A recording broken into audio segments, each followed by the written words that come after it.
ನಾನು ಹೇಳ್ತಾ ಇದ್ದೀನಲ್ಲ, ಅದು 100% ಖಂಡನೀಯ. ಏನಾದರೂ ಅದನ್ನು ರಾಜಕಾರಣಕ್ಕೆ ಬಳಸ್ಕೊಳ್ತಾರೆ ಅಂದರೆ ಅವ್ರಿಗೆ ಅದು ಚಟ, ನಾನೇನು ಮಾಡೋಕ್ಕಾಗಲ್ಲ.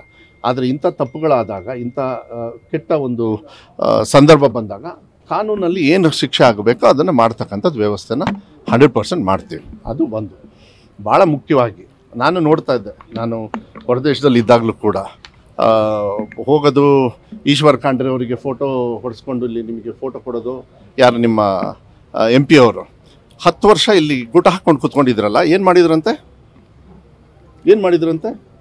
ಒಂದು ದಿವಸ ಯಾವಾಗಾದರೂ ಇವ್ರ ಪರವಾಗಿ ಚುನಾವಣೆ ಸಂದರ್ಭ ಬಿಟ್ಟರೆ ಯಾವಾಗಾದ್ರೂ ಮಾತೆತ್ತಿದಾರ?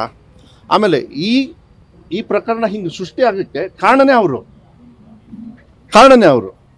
ಇವತ್ತು ನಾವು ಕೂತ್ಕೊಂಡು ಅದನ್ನು ಎಷ್ಟು ವ್ಯವಸ್ಥಿತವಾಗಿ ಎಲ್ಲ ಟೈಮು ನಾನು ನಿಮಗೆ ಅಪ್ಡೇಟ್ ಮಾಡ್ತಾ ಇದ್ದೆ. ಹೌದಾ, 1.5 ವರ್ಷ ತೊಗೊಂಡಿದ್ದೀನಿ ನಾನು ಭಾಳ ಜವಾಬ್ದಾರಿಯುತವಾಗಿ. ಇವತ್ತು ಸೆಂಟ್ರಲ್ ಗೌರ್ಮೆಂಟ್ ಕೂಡ ಮೊನ್ನೆ ಇತ್ತು ಅನಿಸುತ್ತೆ, ಮೊನ್ನೆ ಕೋರ್ಟಲ್ಲಿತ್ತು. ಅದನ್ನು ಒಳ್ಳೆ ರೀತಿಯಲ್ಲಿ ಸ್ಪಂದನೆ ಸೆಂಟ್ರಲ್ ಗೌರ್ಮೆಂಟ್ ಅವರು ಮಾಡಿದ್ದಾರೆ. ಮಾಡಲೇಬೇಕಾಗತ್ತೆ, ಇಲ್ಲಾಂದರೆ ಅವ್ರಿಗೆ ಗೊತ್ತಿದೆ ಇಲ್ಲಿ ಏನಾಗುತ್ತೆ ಅಂತ ಹೇಳಿ.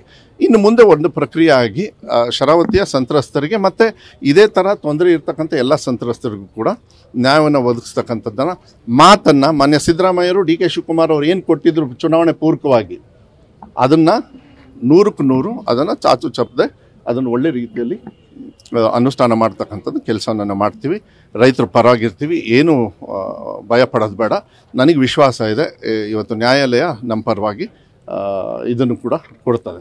ಅದ್ರ ಜೊತೆಗೆ ಇವತ್ತು ಕೃಷಿ ಸಚಿವರು ಬಂದಿದ್ದಾರೆ, ನಾನು ಅಲ್ಲೂ ಮಾತಾಡ್ತೀನಿ ಅದನ್ನು.